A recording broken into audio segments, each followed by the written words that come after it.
बिस्मिल्लाहिर्रहमानिर्रहीम dear aspirants अस्सलाम वालेकुम Babar Nadeem here dear aspirants आज हम एडमिनिस्ट्रेटिव लॉ को स्टार्ट करने जा रहे हैं। उसका इंट्रोडक्टरी लेक्चर है और साथ में ये भी बताऊंगा कि इसकी आपने प्रिपरेशन कैसे करनी है। आप लोग बहुत ज़्यादा इस पेपर के बारे में कंफ्यूज हैं, लेकिन ये सबसे इजी सब्जेक्ट है और मैं 5 मिनट के अंदर आपको हर चीज़ क्लियर करने वाला हूँ और उसके बाद आप खुद ये समझेंगे कि आप ये लॉ जो है खुद से तैयार कर सकते हैं। पहले मैं आपको इसका एक कॉन्सेप्ट दूंगा कि एडमिनिस्ट्रेटिव लॉ है क्या, और उसके बाद मैं आपको थोड़ा सा सिलेबस के हवाले से इंट्रोड्यूस करूंगा, उसका बताऊंगा, और फिर उसके बाद मैं फाइनली आपको बताऊंगा कि आपने इसको जो है वो प्रिपेयर किस तरह से करना है। ठीक है, अच्छा, एडमिनिस्ट्रेटिव लॉ को आप थोड़ी देर के लिए भूल जाएं। ठीक है, मैंने आपके लिए एक डायग्राम तलाश किया, ये आपके सामने आ रही है।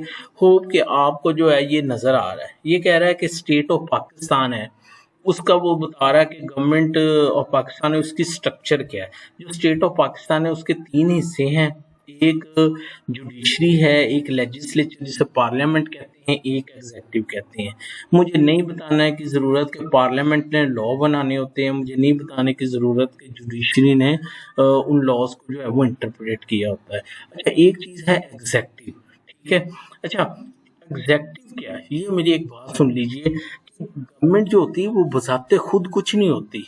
एक बंदे ने घर बैठ के सारा मुल्क नहीं चला लेना होता, बल्कि क्या होता है कि एग्जीक्यूटिव का हेड प्राइम मिनिस्टर है। प्राइम मिनिस्टर ने आगे क्या रखे होते हैं, एजेंट रखे होते हैं। एजेंट से मुराद मिनिस्टर रखे होते हैं, जो कि मुख्तलिफ किस्म के जो डिपार्टमेंट जो होते हैं उनको क्या कर रहे होते हैं, हेड कर रहे होते हैं,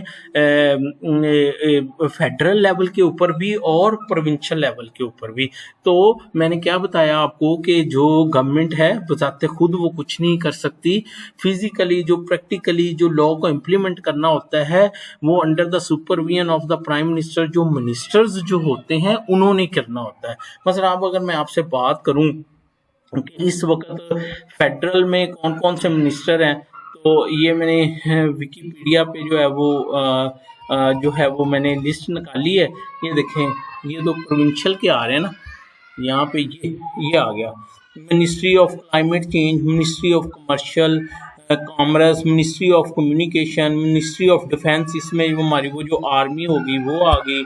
ठीक है, उसके बाद है मिनिस्ट्री ऑफ एनर्जी। अब अगर आप इसको देखें तो इसमें आप देखें एक जगह पे आपके पाकिस्तान स्टेट ऑयल भी मिल जाएगा आपको। ठीक है, इसके अलावा आपको पाकिस्तान पेट्रोलियम भी मिल जाएगा, सुई गैस भी आपको जो है वो SNG वो भी आपको इसमें जो है वो मिल जाएगा। इसी तरह एजुकेशन की मिनिस्ट्री है, इसी तरह फिनांस की, रेवेन्यू की, फॉरेन अफेयर की और टैक्सेस की।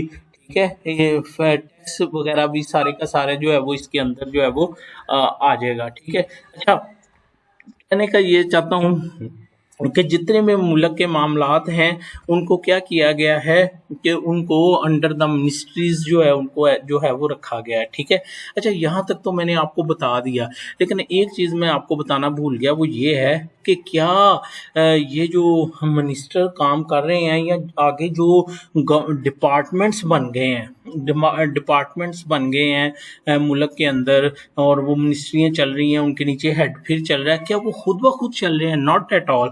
देखिए, आप मेरी बात सुनिए, कॉन्स्टिट्यूशन के अंदर ये पावर कॉन्स्टिट्यूशन कंफर कर रहा है कि प्राइम मिनिस्टर उसका हेड होगा और उसके नीचे फेडरल कैबिनेट होगी, मिनिस्टर होगा और एडवाइजर होगा। इवन जो मिनिस्टर्स को जो काम दिया गया है वो अगर आप at the end of the constitution जाएं, at the end of the constitution जाएं तो वहाँ पे आपको वो लिस्ट मिलेगी, वहाँ पे जाके लिस्ट मिलेगी, लेजिस्लेटिव लिस्ट। ये यहाँ पे ये देखें, डिफेंस, मिलिट्री, नेवल से रिलेटेड काम, नेशनैलिटी से, इमिग्रेशन से रिलेटेड, माइग्रेशन से रिलेटेड आ गया, पोस्ट करेंसी से रिलेटेड मैटर आ गए। ठीक है, फॉरेन एक्सचेंज आ गया, पब्लिक टैक्स आ गया, पब्लिक सर्विस कमीशन आ गया, पब्लिक सर्विस कमीशन आ गया। ये बेसिकली अब उन्होंने क्या किया, उन्होंने कहा कि जो फेडरल लिस्ट में काम दिया गया है वो सिर्फ फेडरेशन कर सकती है, और नीचे एक लिस्ट दी हुई है कंकरेंट, उस पर दोनों कर सकते हैं, और जो उन दोनों लिस्टों में जो काम नहीं है वो प्रोविंशियल कर सकता है। ठीक है, कहने का मतलब ये है कि अगर वो एडमिनिस्ट्रेटर अगर कोई काम कर रहे हैं, मिनिस्टर को उनके नीचे कोई मिनिस्ट्री जो है वो रन कर रही है, तो मिनिस्ट्री कोई रन कर रही है, तो वो मिनिस्ट्री जो है वो आज खुद नहीं बनाएगी, बल्कि उसकी एक बाइंडिंग फोर्स है, उसके पीछे जो है वो कॉन्स्टिट्यूशन जो है वो खड़ा है। ठीक है।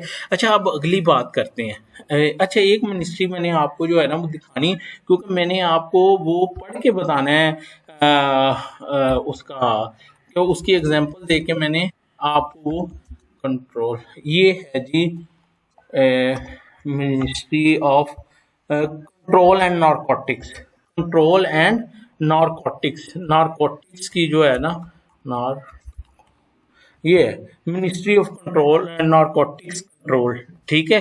तो ये अगर आप इसको देखें तो इसके नीचे पूरा एक वो जो है वो एंटी नारकोटिक फोर्स जो है वो इसके नीचे जो है वो क्या कर रही है, वो काम कर रही है। ठीक है। अच्छा, अब बात ये है कि यहाँ तक तो कॉन्स्टिट्यूशन बता के खामोश हो गया कि ये वाले काम जो हैं वो जो है थ्रू मिनिस्टर जो है वो जो प्राइम मिनिस्टर या चीफ मिनिस्टर जो है एक प्रोविंस जो है वो काम जो है वो कर सकता है। अब उस मिनिस्टर ने काम कैसे करना है, ठीक है, उसके लिए फिर क्या किया जाएगा, उसके लिए फिर एक लॉ बनाया जाएगा, जिसको लॉ जैसे सीएनएस हो गया या कोई और लॉ हो गया, जिस लॉ के तहत यहाँ एक नोटिफिकेशन किया जाएगा, उसके तहत क्या किया जाएगा, उसके रूल्स एंड रेगुलेशंस बनाए जाएंगे, जिसके तहत वो मिनिस्टर उस डिपार्टमेंट को क्या करेगा, उस डिपार्टमेंट को जो है वो चलाएगा। तो कहने का मतलब ये है, जितनी भी मिनिस्ट्रीज हैं उन्होंने अपनी बेसिक फोर्स तो कॉन्स्टिट्यूशन से ड्राइव कर ली, लेकिन आगे उस मिनिस्ट्री को रन करने के लिए, उस मिनिस्ट्री को जो है वो रन करने के लिए उसके अपने लॉज हैं, जिसके तहत वो मिनिस्ट्री जो है वो क्या करती है, वो चलती है। अच्छा, इतनी ये सारा समझाने का मतलब जो था वो ये था कि मैं आपको एडमिनिस्ट्रेटिव लॉ का जो है वो कॉन्सेप्ट दे सकूं। देखो बच्चों कि बात ये है कि एडमिनिस्ट्रेटिव लॉ क्या है, कि जो एडमिनिस्ट्रेटिव एजेंसीज हैं, जो कि जिन्होंने गवर्नमेंट के बिहाफ पे पूरे मुल्क में क्या करना है, काम करना है, उनको जो लॉ गवर्न करेगा, जो उनको जो उनकी ड्यूटीज, उनके राइट्स को वाजे करेगा, वो लॉ क्या कहलाएगा, वो जो है वो एडमिनिस्ट्रेटिव लॉ जो है वो कहलाएगा। ठीक है। तो होप कि आपको जो है वो एडमिनिस्ट्रेटिव लॉ की जो है वो समझ आ गई है कि मैं जे के कॉन्स्टिट्यूशन के तहत जो भी प्रोविंशियल लेवल पे या फेडरल लेवल के ऊपर जो है वो जो गवर्नमेंट के डिपार्टमेंट्स बनते हैं, उनको जो है गवर्न करने के लिए जो लॉज होते हैं उनको कहा जाता है एडमिनिस्ट्रेटिव लॉज। ठीक है। और वो एडमिनिस्ट्रेटिव लॉज की बाइंडिंग फोर्स होती है कॉन्स्टिट्यूशन। ठीक है। और वो जो एडमिनिस्ट्रेटिव लॉज होते हैं वो बताते हैं कि वो जो अदारा जो है वो किस तरह से जो है वो काम करेगा। ठीक है। अच्छा, अब एक बात जो है कि वाई एडमिनिस्ट्रेटिव लॉ, इसकी ज़रूरत क्यों पड़ी, एडमिनिस्ट्रेटिव लॉ की ज़रूरत ही क्या है। ठीक है। देखें, अब मैं आपको ना ये एक मिसाल दे के आपको समझाने लगा हूँ। अभी हमने देखा था नारकोटिक्स एक मिनिस्ट्री होगी, उसके अंडर एंटी नारकोटिक फोर्स भी बनी हुई है। डन, यहाँ तक समझ आ गई आपको। अच्छा, अब आपने देखा रिसेंटली राणा सनाउल्लाह को उन्होंने अरेस्ट कर लिया, एंटी नारकोटिक फोर्स ने, वो अरेस्ट हुआ, उसके पास बाद केस जो है वो, उसमें आपने देखा बड़ी मिनिस्टर की स्टेटमेंट्स भी आती रही, कोर्ट में गया वो केस, इवन अभी शायद वो केस पेंडिंग है और कोर्ट ने उसको बेल भी ग्रांट कर दी। ठीक है। तो क्या था, कोर्ट ने कुछ ऑब्जर्वेशन भी दी कि जी वो कि एज पर लॉ नहीं हुआ सब कुछ। तो हम इसको सिर्फ एग्जाम्पल के पॉइंट ऑफ व्यू से देख रहे हैं कि देखें कि एक एडमिनिस्ट्रेटिव एजेंसी ने एक एक्ट किया, ठीक है, वो act in accordance with law था या नहीं था, ये किसने देखा? ये देखा कोर्ट्स ने। तो बच्चों यही हमारा एडमिनिस्ट्रेटिव लॉ है कि एडमिनिस्ट्रेटिव लॉ क्या है कि गवर्नमेंट एजेंसी जो हैं वो रन कैसे करेंगी और उनकी जो एडमिनिस्ट्रेटिव डिस्क्रिशन है उसको कंट्रोल कैसे किया जाएगा। यही हम पढ़ेंगे, यही हम आगे चल के पढ़ेंगे कि उनकी जो एडमिनिस्ट्रेटिव डिस्क्रिशन है उसके सोर्सेज क्या हैं, उनके अगेंस्ट रेमेडीज क्या हैं। मतलब कोर्ट जो है उसको जुडिशियल रिव्यू कर सकता है, ठीक है, और उसको लेजिस्लेशन के जरिए जो है वो कंट्रोल किया जा सकता है, ठीक है। अच्छा, अब मैं थोड़ा सा और आपको इजी करके बताता हूँ। देखिए ना, एक गवर्नमेंट जो है, एक गवर्नमेंट में ओपोजिशन भी है। अगर गवर्नमेंट की अपनी पावर्स के ऊपर कोई चेक एंड बैलेंस नहीं होगा तो वो तो डिस्क्रिमिनेटली जिसको चाहेंगे वो उसके खिलाफ यानी उसको विक्टिमाइज कर देंगे, जिसको चाहेंगे उसको नवाज देंगे। तो इस वजह से एक बैलेंस काम करने के लिए, एक बैलेंस जो है कायम करने के लिए जो है वो लॉ इंट्रोड्यूस करवाया गया। वो क्या है? वो है एडमिनिस्ट्रेटिव लॉ, ठीक है, कि वो एक लिमिट के अंदर, यानी गवर्नमेंट को पावर दे दी गई है, जाओ तुम ये पावर एक्सरसाइज करो, लेकिन एट द सेम टाइम उस पावर के ऊपर क्या होगा? एक चेक एंड बैलेंस भी होगा कि वो उस पावर को जो है वो अपने उस पैरामीटर से एक्सीड ना करे। तो यही हमने पढ़ना है कि जो मसलन एडमिनिस्ट्रेटिव लॉ है उसमें उसको उसके ऊपर उसको जो डिस्क्रिशनरी पावर है, एडमिनिस्ट्रेटिव पावर है, उसको एक्सरसाइज किस तरह करना चाहिए और किया जाएगा। वो subject to principle of natural justice होगी, ठीक है, वो subject to president of the court होगी। तो होप कि आपको मेरी बात की जो है वो समझ आ गई है। अब हम थोड़ा सा इसको मैंने जो है आपके सिलेबस की तरफ मैं आपको लेके चलता हूँ। ये मैंने आपको सिर्फ समझाया है कि वो जो है वो क्या है। हम थोड़ा सा देख लेते हैं हमारा सिलेबस क्या है। सिलेबस है delegated legislation principle and control, administrative discretion principle control and safeguard, judicial review, finality of administrative actions, judicial decision, principle of natural justice, ouster of jurisdiction and court. अब मैं इनको थोड़ा थोड़ा जो है ना वो क्या करता हूँ वो एक्सप्लेन करता हूँ। सबसे पहले डेलीगेटेड लेजिस्लेशन क्या है? डेलीगेटेड लेजिस्लेशन बेसिकली ये भी a source of administrative law है। देखिए सारी चीज़ें जो हैं, जो बेसिक लॉ जो है वो कॉन्स्टिट्यूशन या जो पार्लियामेंट है वो आज खुद जो है वो इतने इतने ज़्यादा लॉज वो खुद नहीं बना सकते, उनके लिए पॉसिबल ही नहीं है। तो उस वजह से क्या किया कि जैसे मैंने बताया था कि कॉन्स्टिट्यूशन ने बेसिक उनको फोर्स दे दी और अब वो जो अथॉरिटी है वो उस डेलीगेटेड लेजिस्लेशन को इस्तेमाल करते हुए आगे क्या करेगी? वो अपने जो है वो अपने लॉज बनाएगी। वो थ्रू ऑर्डिनेंस हो सकते हैं, वो थ्रू स्टैट्यूट्स हो सकते हैं, वो थ्रू नोटिफिकेशन हो सकते हैं, वो थ्रू बायलॉज हो सकते हैं, वो थ्रू सर्कुलर हो सकते हैं। तो वो जो उस बॉडी को, गवर्नमेंट के एजेंट को कंट्रोल करने के लिए जो रूल्स एंड रेगुलेशंस बनेंगे उसको हम क्या बोलेंगे? वो हम बोलेंगे डेलीगेटेड लेजिस्लेशन। अब बच्चों ये वो टॉपिक है जो आप होर मामर से भी तैयार कर सकते हो, ठीक है। एंड पे मैं बताऊंगा आप किस तरह से कर सकते हो। आप एक दफ़ा करेंगे तो मैं भी उसको चेक कर लूँगा, लेकिन इस टॉपिक को चेक करना कोई जो इशू नहीं है, मसला नहीं है, ठीक है। अच्छा, उसके बाद जो हमारे सिलेबस का दूसरा हिस्सा है वो legislative and judicial control of delegated legislation, ठीक है, कि अब वो जो डेलीगेटेड लेजिस्लेशन बन गई है उसके ऊपर एक लेजिस्लेटिव कंट्रोल भी हो सकता है। वो क्या है कि जो आइन ने कह दिया है, ठीक है, या जो फंडामेंटल राइट्स दे दिए गए आइन से, वो डेलीगेटेड लेजिस्लेशन उससे जो है वो कंट्राडिक्टरी जो है वो नहीं हो सकती।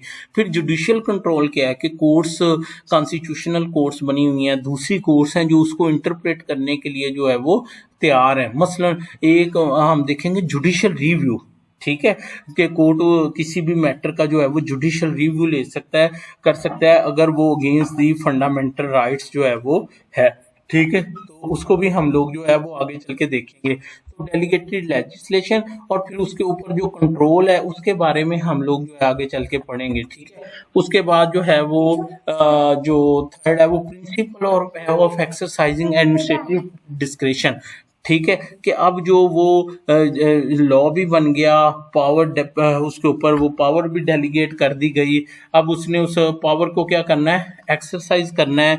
तो वो जो पावर एक्सरसाइज करनी है वो भी सब्जेक्ट टू सर्टन प्रिंसिपल्स होगी, रीजनेबल होगी, subject to principle of natural justice होगी। ठीक है, तो ये सारे प्रिंसिपल्स जो हैं उसके तहत जो वो बॉडी होगी गवर्नमेंट की, वो उस एडमिनिस्ट्रेटिव डिस्क्रिप्शन को क्या करेगी, वो एक्सरसाइज करेगी। ठीक है, तो अभी तक हमने क्या पढ़ा, हमने पढ़ा कि डेलीगेटेड लेजिस्लेशन क्या है, वो बेसिकली एक एडमिनिस्ट्रेटिव लॉ की एक शेप है। ठीक है, उसके बाद हमने देखा कि उसको फिर उसके बाद जो सिलेबस में हम चीज़ पढ़ेंगे वो ये है कि उस डेलीगेटेड लेजिस्लेशन के ऊपर चेक एंड बैलेंस कैसे लगेगा। फिर हमने ये देखा कि उसके पैरामीटर्स क्या होंगे। अभी तो मैं आपको एक बर्ड आई व्यू दे रहा हूँ, आगे चल के इसको डिटेल में जब आप देखेंगे तो फिर हम इसको डेप्थ में जो है वो पढ़ सकेंगे। ठीक है, उसके बाद है सिलेबस का एक और पार्ट है control and safe guard against abuse of administrative description. ये बेसिकली वही जो चीज़ हमने ऊपर पढ़ी है ना कि control and safe guard against abuse of administrative power, ये बेसिकली ये है, ये judicial review, safe guard against abuse of administrative description के कोड जो है वो किसी चीज़ का जो है वो उसको गो थ्रू कर सकती है किसी भी एडमिनिस्ट्रेटिव एक्शन को कि क्या इन अकॉर्डेंस विद लॉ ये है या नहीं है। अच्छा, एक होता है जुडिशियल एक्टिविज्म और एक होता है जुडिशियल रिव्यू। ठीक है, जुडिशियल रिव्यू और जुडिशियल एक्टिविज्म में क्या फ़र्क है कि जुडिशियल एक्टिविज्म वो प्रिंसिपल है जिसके तहत कोर्ट अज खुद बगैर किसी की एप्लीकेशन के अज खुद जो है वो जुडिशियल रिव्यू की power under article 184 sub article 3 जो है वो क्या करती है, वो एक्सरसाइज करती है। और उसका मकसद क्या होता है कि जो एडमिनिस्ट्रेटिव डिस्क्रिप्शन है उसको with in the ambit of the law लेके आना। अच्छा, एक चीज़ मैं बताना भूल गया कि ऑब्जेक्टिव क्या है एडमिनिस्ट्रेटिव लॉ का, supremacy of the law, rule of the law. Ultimate administrative law का ऑब्जेक्ट क्या है कि जो पावर दी गई है उसको जो है with in the ambit of law जो है उसको जो है वो एक्सरसाइज किया जाए। एडमिनिस्ट्रेटिव लॉ का मकसद ये हरगज नहीं है कि एडमिनिस्ट्रेटिव पावर्स को वापस ले लिया जाए, नहीं, एडमिनिस्ट्रेटिव लॉ का मकसद ये है कि उन पावर्स के ऊपर उनको रिस्ट्रेन किया जाए टू सम लिमिट। ठीक है, अच्छा, उसके बाद जो है वो जुडिशियल डिसीजंस, ये भी हमने पढ़ना है। ये भी एक मोड है किसका, एडमिनिस्ट्रेटिव डिस्क्रिप्शन को कंट्रोल करने का। सुप्रीम कोर्ट ने बहुत सारी जुडिशियल डिसीजंस दे रखी हैं। ठीक है, अच्छा, उसके बाद प्रिंसिपल ऑफ नेचुरल जस्टिस, ये हमने देखा था, ये पैरामीटर है उस एडमिनिस्ट्रेटिव डिस्क्रिप्शन को एक्सरसाइज करने का। ठीक है, उसके बाद एक चीज़ है concept and affect of ouster clause in a statute. बड़ा इजी है, ये मैं आपको बताऊंगा। आपने अक्सर स्टैट्यूट्स में देखा होता है, उसमें लिखा होता है the decision of the collector will be final. ठीक है, तो इसको बोलते हैं आउस्टर क्लास। ठीक है, इसको क्या बोलते हैं, आउस्टर क्लास के, जहाँ पे लिख दिया जाता है कि जी इस अथॉरिटी की जो डिसीजन है वो क्या होगी, फाइनल होगी। तो फिर एक क्वेश्चन अराइज होता है, अगर वो फाइनल है तो क्या उसको किसी भी फोरम पे चैलेंज नहीं किया जा सकता? क्या अगर वो आर्बिट्रेरी हो तो उसके भी फिर सर्टेन पैरामीटर्स हैं जो हम आगे चल के पढ़ेंगे। ठीक है, उसके बाद जी ये बस यही है। अच्छा, एक ये है concept and effect of ouster class in statutes, concept and effect of ouster class in statutes। ये नहीं, इसमें कोई कम है, हाँ ये है ouster of jurisdiction and of court, ouster of jurisdiction and courts. आपने अक्सर देखा होगा कि किसी एक्ट में ये लिखा होता है कि जी ये जो है सिविल कोड का अख्तियार समात नहीं होगा इसके ऊपर। ठीक है, ऊपर वाला तो ये था ना कि उसका जो एक्शन है वो फाइनल होगा, नहीं नहीं, यहाँ पे ये लिखा होगा कि जी सिविल कोड की जुरिडिक्शन जो है वो क्या होगी, बार होगी। तो क्या वो अगर ऐसा लिखा हुआ है तो उसका फायदा क्या है, उसका नुकसान क्या है, उसको देखना कैसे है, ये हम लोग जो है वो आगे चल के जो है वो हम उसको जो है वो देखेंगे। ये था बेसिकली आपको सिलेबस का मैंने एक बर्ड आई व्यू दिया है कि ये वो चीज़ है। एग्जाम्पल के साथ मैंने आपको जो है वो एक समझाया है, एक मिनिस्टर वाली मैंने एग्जाम्पल के साथ समझाया है। आपको ये बताया है कि मुल्क में जितने भी गवर्नमेंट के एक्ट्स हैं वो डिपार्टमेंट मिनिस्ट्रीज में डिवाइड हैं, वो अंडर सम लॉ चल रहे हैं जिसको एडमिनिस्ट्रेटिव लॉ कहते हैं। उनके ऊपर एक अगर कोई बंदा उससे अग्रीव्ड हो जाता है या वो पावर आर्बिट्रेरीली एक्सरसाइज होती है तो उसके अगेंस्ट फिर जो है वो सुप्रीम कोर्ट, हाई कोर्ट्स बैठे हैं जो उसको क्या कर रहे होते हैं, उसको उसको ठीक भी कर रहे होते हैं, उसको इंटरप्रेट भी जो है वो हम लोग कर रहे होते हैं। अच्छा, अब हमने देखना है कि इस पेपर को हमने तैयार कैसे करना है। तो प्लीज़ प्लीज़ एडीए के जो शुरू वाले 5 लेक्चर थे उसमें एक लेक्चर ये भी था कि ये दूसरा पेपर जो है ये हमने किस तरह से जो है वो तैयार करना है। तो अगर आप उसको एक दफ़ा देख लेंगे तो आपको जो है वो समझ आ जाएगी। फिर भी मैं आपको एक दफ़ा जो है वो बता देता हूँ। ये एक फाइल है A to Z, ये आपको इसकी डिस्क्रिप्शन में भी मिल जाएगी। इसमें देखें, इसमें व्हाट्सएप को कैसे ज्वाइन करना है, ठीक है, मुख्तलिफ जजेस के चैनल कैसे ज्वाइन करने हैं वो भी है। इसमें ये है कि आपने ये पेपर्स को कैसे तैयार करना है। तो इसमें मैं आपको ले जाता हूँ कि जो पेपर 2 है उसका जो वो जो पोर्शन 2 है उसको हमने किस तरह से जो है वो तैयार करना है। इसमें फिर आगे चल के लिंक भी जो है वो दे दिए गए हैं। अगर आप इसको एक दफ़ा देख लें तो आपके लिए कोई इशू नहीं। ये आ गया एडमिनिस्ट्रेटिव लॉ, ठीक है। इसका बताया है कि पेपर किस तरह से आता है। ये देखें, यहाँ पे अब आपको सारे सोर्सेज दे दिए गए हैं, मुख्तलिफ ऑथर्स की बुक्स दे दी गई हैं आपको। इसमें आपको मुख्तलिफ लोगों की गाइड्स जो है वो दे दी गई हैं, ठीक है। इसके अलावा आपको मंसूर पीएलडी वालों की भी जो है वो जो है वो, अच्छा ये तो रूल ऑफ इंटरप्रिटेशन था, ये है एडमिनिस्ट्रेटिव लॉ। हामिद खां की बुक, विकी महाजन की बुक, डेलीगेटेड लेजिस्लेशन की बुक है, principal of natural judicial review, reads Khurram आमर की है, ऑस्टर क्लास के बारे में भी है, ठीक है। ये सारे के सारे आपको जो है वो मिल जाएंगे, ठीक है। अहमद के बड़े अच्छे नोट्स हैं, सैयद नजम, अगर आप इन सब को देख लें, एक आर्टिकल भी है, केस स्टडी भी है, अगर आप इनको देख लें तो आप बड़ा अच्छे तरीके से अपना जो है वो 2 4 5 जो है क्वेश्चन जो है वो तैयार कर सकते हैं और आपका जो है वो पेपर जो है वो बड़े अच्छे तरीके से जो है वो क्लियर हो जाएगा, ठीक है। तो अब जो मेरा नेक्स्ट प्लान है वो ये है कि मेरा तो ख्याल है कि आप ये खुद तैयार कर सकते हैं, लेकिन देखेंगे कि आगे हमने इसी को कंटिन्यू करना है या हमने कोई और सब्जेक्ट जो है वो उसको स्टार्ट करना है। Thank you so much. अल्लाह हाफिज़।